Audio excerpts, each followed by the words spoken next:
Hey, Mega Moms, Jessica Hensley here with Real Estate Mega Moms, where we help moms create a life and a business that they love by helping them learn to leverage systems, software, and people. And support, not people, support. I changed it and I said people originally, and my staff was like, people sounds weird. Like leveraging people sounds weird, say support. So I said, okay, you're right. That makes a lot more sense. All right. Anyway, now that I've totally messed up our intro, today we're going to be talking to Christina Swyers. And I think I got your last name right. So yay me. We're going to be talking all about listings today. So I did the math and kind of looked back through my record for the last 5 years, and I've listed over 300 homes in the last 5 years. I'm definitely a listing heavy agent. I've always enjoyed listings. I remember like the first year I was in real estate going after for sale by owner, and I was 18 years old, right? So I want to dispel the myth that you need to have years of experience to be a listing agent, for one thing. But I want to also tell you why it has helped build the business that I have today. And Christina, I'm so excited to hear about your business as well and how you're a listing agent. So, Christina, you're in St. Louis, right? Yep, St. Louis, Missouri. Yeah. So, Christina, why don't you just start with telling us a little bit about your background? How long have you been Yeah. in the business, and why do you enjoy listings? Yeah. Hey, thanks for having me. I've been in the business for 8 years and I would consider myself listing heavy. I definitely still work with a fair share of buyers. I love variety. I get bored really easy. So I like kind of flipping and flopping back and forth. I think it helps us like stay abreast of what's going on in the market, no matter if we're in a buyer's market or a seller's market, working with both parties. But I do enjoy listings, and over the years, I've gotten much better at this job. Obviously, as you are in this business for 2, 3, 4, 5 years, you start to learn some things. And I feel like it's just like the next step to level up is to take more listings. And I'm excited for us to talk today about like the reasons why somebody would want to be listing heavy no matter the market. I think that it's a really, really important part of our business. And yes, it's intimidating if you're brand new, but guess what? We've all been new. We've all been there before, and we've all didn't know what to do originally, right? We had to like emulate someone else or get mentorship from someone else or guidance on what do we do if we don't have the stats to back it up, right? And so Yeah. that's interesting also. So maybe we talk about that a little bit. Yeah, absolutely. And I think what you said right there was key, right? If you're brand new and or just maybe you don't have a lot of experience in listings, maybe you're not new in the business, but just haven't listed a lot of houses. It Mhm. doesn't mean that you can't shift your business focus. And the way to do that is doing what you're doing right now, listening and watching trainings about listings. Christina, actually, this week in our inner circle, Real Estate Mega Mom Inner Circle, we're talking about listings, and I'm actually sharing my templates, my playbook, how I'm getting listings, what I do to manage expectations, how I know to price. I mean, there's a lot of things that I'm sharing based on my experience and success in this. So I'm really excited. So, those that are watching right now, if you're watching us live, I'd like to know, where are you? Would you consider your market a buyer's market or a seller's market? And do you consider yourself a listing agent or a buyer's agent, or maybe a mix of both? Like Christina said, a lot of us do work with both. But yeah, I'd love to hear the people that are watching us live. If you're watching on the replay, go ahead and comment that below as well. And of course, if you want to listen to this, we are on iTunes or wherever you listen to your podcasts. Mhm. So, okay, so let's just dive in. So I Okay. know that a lot of people have objections about listing. Again, especially new agents, but some more seasoned agents, they just say, listings aren't for me. I don't like the stress. I feel like it's, there's a couple things. So one, you potentially have somebody that's unhappy. You have a seller that you have to manage expectations throughout the process. It's a little climatic, right? Because people are moving away, so you don't have like that immediate gratification of helping somebody find a house. It's so exciting to be on the buyer side. So it's just a little, you're not talking to them maybe as much, you're not seeing them as much, there's not as much FaceTime. So what do you say to some of those objections about being a listing agent? I think that I think it's really important for us to do the things that we're scared to do in this business. I feel like first of all, like we have such a high failure rate in this industry, part of that I feel like is a lack of us taking risk and owning that piece of difficulty in the industry, like getting resourceful, digging our heels in and figuring things out when it's really hard, or when we don't want to do things, because that's generally how we're going to learn the greatest lesson. And so I've always been that person where it's like, okay, I know I need to do this. I'm scared to do this. I've never done this before. I'm going to jump in feet first. What's the worst that can happen? Right.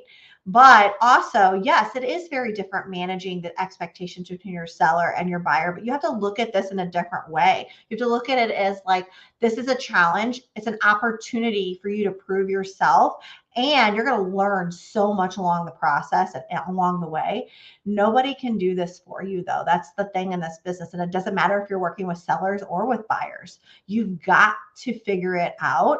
And I feel like it's so vital, especially today and the last several years. And we both know, like, our market has been such, like the sellers have had that upper hand for so long right now. They're at bat, right? And times will change, and it's cyclical. The market and the industry is cyclical, but it's just so vital for you to stay relevant. I don't think there's ever been a time where it's been more relevant because of social media and because of the age of the internet and Google and just all the things online. Those that control the listings control the market in any type of market. So I think that you just have to kind of get in and start doing it. You've got to learn. You've got to figure it out. Well, and I think that the market that we just left was really, we have referred to it on this show before as a cocaine fueled frat party, right? Mm-hmm. It was just crazy and also very unpredictable. Yes. And I know a lot of listing agents out there, they would go with the CMA, they'd go in with their experience and, what the data was telling them, give the seller a number, and the seller would be like, I want to list 100,000 more. And you're like, I don't know, but I don't want to lose listing. And then they would get it. Right. And so I think it gave a lot of listing agents kind of like, had them lose confidence in their ability to price a house. Yeah. Right. So there was that side of it. Also, houses were selling themselves. I mean, there was still skill involved with listing agents. It was still beneficial for a seller to list, but I think there wasn't as much skill that was required of the listing agent to market, to price right, to manage expectations, there was a lot of things that we are entering back into that market of almost more of a buyer's market where we're going to have hard conversations. And that's where I feel like that is where the cream of the crop, the agents that are going to stand out, that's where their skill is going to shine through. Being able to have a very hard conversation with the seller of, I'm sorry, your house isn't worth what you were hoping it was worth. And here's how long I think it's going to sell. Maybe it's not going to sell in 2 weeks. Maybe it's going to sell within 6 months. I mean, I don't know that we're quite there yet, but it's good to know how to have those conversations. I think it is really important, especially like with your luxury listings or higher end listings that are going to take longer to sell. People just need to be realistic, and what did Tom Ferry say? Like 60,000 agents have already left the industry this year. People thought this was an easy job, and maybe in the last couple of years you could have skated by sticking a sign in the yard, but you can't do that anymore. You actually have to know what it takes and have those hard conversations and understand how to negotiate on your behalf and your value. I think part of the disconnect, and this is just my opinion, is we focus so much on the lead generation of real estate and just getting leads from any source instead of niching down and going back to basics and wanting to work with people that already know, like, and trust us, because the respect level is there from the minute before you ever even get on the phone with them. There is a level of respect. It's just a difference. There's an air about it. And I was talking to another agent about this, about how I rarely have difficult clients. Of course, we all have difficult situations and clients from time to time, but it's rare for me. at this day and age because the expectations are set, the boundaries are set, the respect level is already earned. And yes, that does take time, but it starts from the moment you're posting something, the moment that you're texting someone, the moment you're sending an email or getting a call. And I think it's a lot easier for you to negotiate when people respect you. Because when you say, no, we shouldn't do this or price the house for X, Y, and Z reason, they're going to be more likely to listen to you. But you also have to understand that not everybody is your client. You're not speaking to everyone. And when you put those boundaries in place and those boundaries are like not respected by your clients, you have to know when to like leave, like that relationship, Yeah. bad relationship. You have to understand when to pull the plug and walk away from something if it's not serving you, because otherwise those type of clients will just railroad you Yeah. into, and you have to stay in control. You have to stay in first position because you are the expert. You do know what you're doing. And I think it's just like a all psychological balance between the client and a realtor relationship.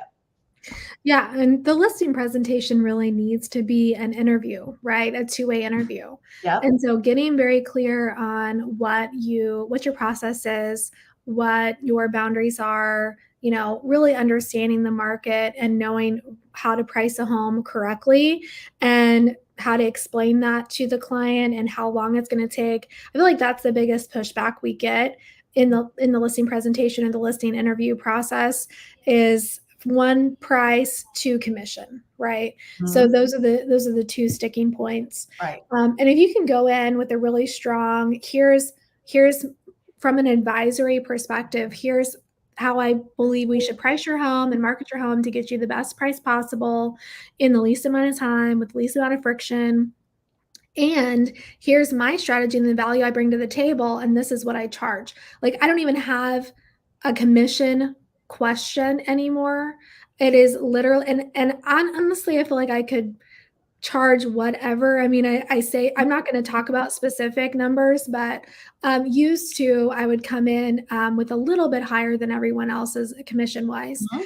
And what I learned was if if I made it a big deal, they made it a big deal. Right. Right. If I was unsure about it, if I was like, oh, and I'm charging this many bananas, right? Really try not to say the number.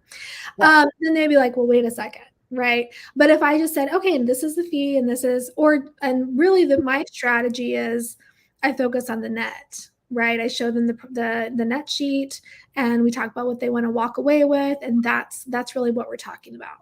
Right. And if they're happy with that, then really it doesn't matter what I make. So those are the two sticking points. Mhm. How do you handle the price issue and the commission issue?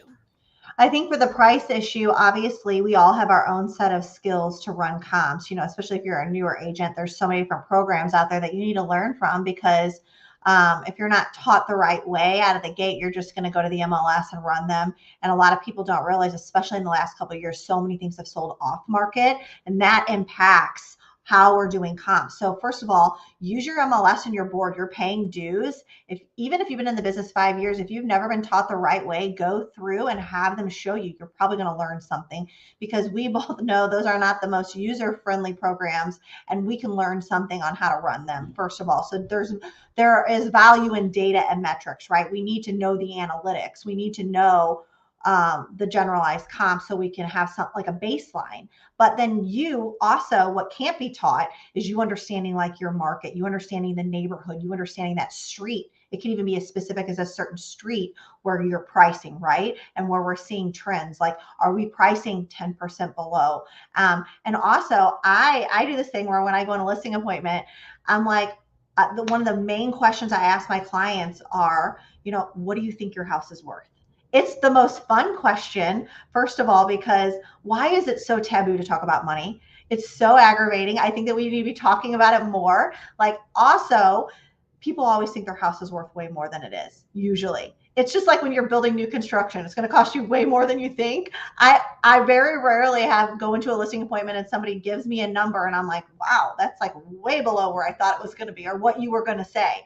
So then we can come down from there, because if we know that they're like 100,000 over, they may not, we're in my head, that's when the psychology piece of this business comes in mind. Like, what are we dealing with here? Are we dealing with somebody that's unrealistic? Are we dealing with somebody that's out of touch? Are we dealing with somebody that really doesn't understand how real estate works? So it's always back to education. It's always back to education and adding value to people and getting them to understand why we do things the way that we do. And so your confidence is huge here, right? So I think if we can tackle that question, when we get to the commission part, it's almost like you said, like a moot point. Once Mhm. you've added your value, you've educated them and shown them why, and then really ask them, like, what's the most important thing for you here? Is it to move fast? Is it to get the most money out of your house? Like, is it to sell? I mean, people are weird. They're like, I don't want to sell my house to somebody that's going to rent it. Like, I want a family to live here. Like, listen, it's your house. You can sell it to whoever you want to, within fair housing, obviously. Like, we have to follow those rules, but like, there's always different reasons for people. And so Yeah.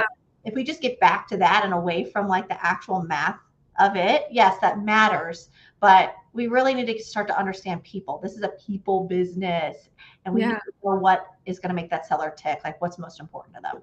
I totally agree. I think the most effective presentations that you can go on, or the most effective salespeople in general, are the ones that are asking more questions and just shutting up and listening to what they have to say. Because people will tell you, and they honestly, they don't really care what you do. They care that you're going to help them accomplish whatever their motivating factor is. So I love that you asked that. And I also like that you asked the price. I do that too. So Christina, I do a two-part process typically. I will, so I have a team, I have an ISA. A lot of times she will be setting these appointments for me, Mhm. and I will go on the listing appointment. And my first appointment is to preview the home. Mhm. And in that preview, they're just showing me the house. They're just telling me about their upgrades. And then I'm just kind of getting to know them, making a connection, helping to win their trust. I'm not pitching myself. I'm not, none of that. It's just purely like data gathering. And in that appointment, I will ask what you said. So what do you think your home is worth? I'll also ask things like, how much do they owe? I find Mhm. out how much they owe because I let them know I'm going to do the net sheet. In our next meeting, I'm going to have this information, and I want to be accurate on what you can expect to walk away with cash in hand, Right. right? So I help them focus on the net. So yeah, I do the same thing. I want to know, are they unrealistic? What is their how can I approach this? Am I going to have to come in here with a lot of analogies and explanations of why they need to lower their expectation, or am I going to be able to be a rock star and like meet or beat their expectation? So it's totally different approach. I love that. So okay, so today, would you say in St. Louis that you guys are in more of a buyer's market? No, I definitely think we're still in that seller's market. It depends on the pocket that you're in the area and the price point. I have found anything. Our average sale price is around 275. Anything under 300,000 is typically going pretty quickly. As long as it hasn't sat on the market, people are still really finicky, and I think that that's being driven by a couple things. Obviously, interest rates. The affordability factor just isn't there for people. So not only are they not able to afford as much of a house, this time last year versus like last year, but they have to think about things that they would potentially have to do to a home, like if it is a fixer upper, right? And so I think under 300, you're going really, really fast. Anything over a million is also usually going a little bit fast. It's that in between, I feel like that we're having the biggest, I would say it's more like buyers for sure are having the upper hand there than sellers. But it also depends on the neighborhood and the area. Mhm. Yeah, which I think you're probably spot on for the entire country, right? We all have those sweet spots. So, in your experience, like what are you doing right now to go after listings? What is your primary strategy? I've been like really heavy on Instagram lately. I mean, obviously, social media has always been my jam, but really doubling down on reels, and just like trying to educate people and understand like whatever it is how I'm trying to reach them, for that.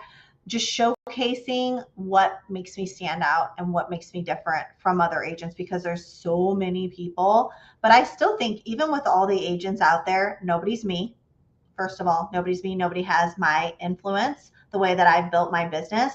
And so also like I'm willing to take a risk and I'll go out and do stuff on social media or do video or do drone or do things that other agents might not be willing to do or would not foot the bill to spend on marketing, you know? And so I'm always about like trial and error with stuff. I Yeah. think it's important, especially if you want to take on more listings. Yeah, I follow you on Instagram and I love your posts. What's your handle in case somebody wants to follow you? Oh, I'm at the real Christina Swyers. Okay, the So real. the real Christina Swyers. I hacked my account about 7 years ago, and I was like, oh well, Christina Swyers isn't available anymore. I couldn't get it back. Oh, And then okay. I was like, okay, I'm the real Christina Swyers. This other person that has my account isn't me. So Yeah, that's a pretty unique name. So I would think there's probably not more than one. There's lots of Jessica Hensleys out there. It's a pretty common. So well, you know, like Meta, like all the stuff that's been going on with like bots and accounts and different things, I did go ahead and get verified. And I have noticed since I did that, it's definitely reduced the amount of spam accounts. good. Maybe I I, should do that.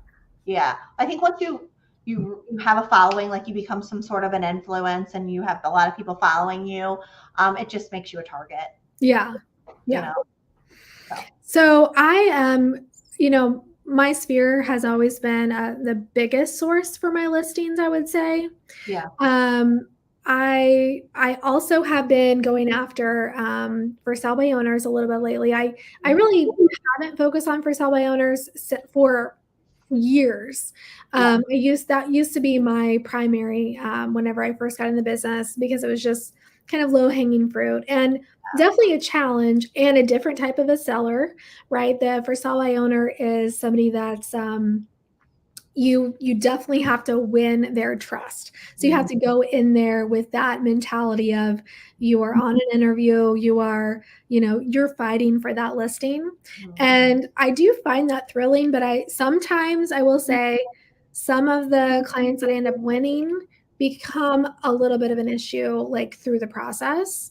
It's different with your past clients in your sphere because like you said, there's that automatic trust that they already have with you. So that's my preferred.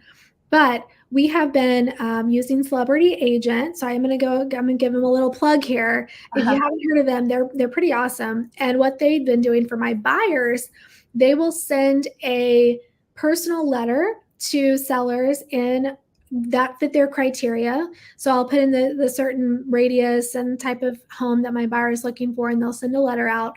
And it'll appear as if it's from the buyer.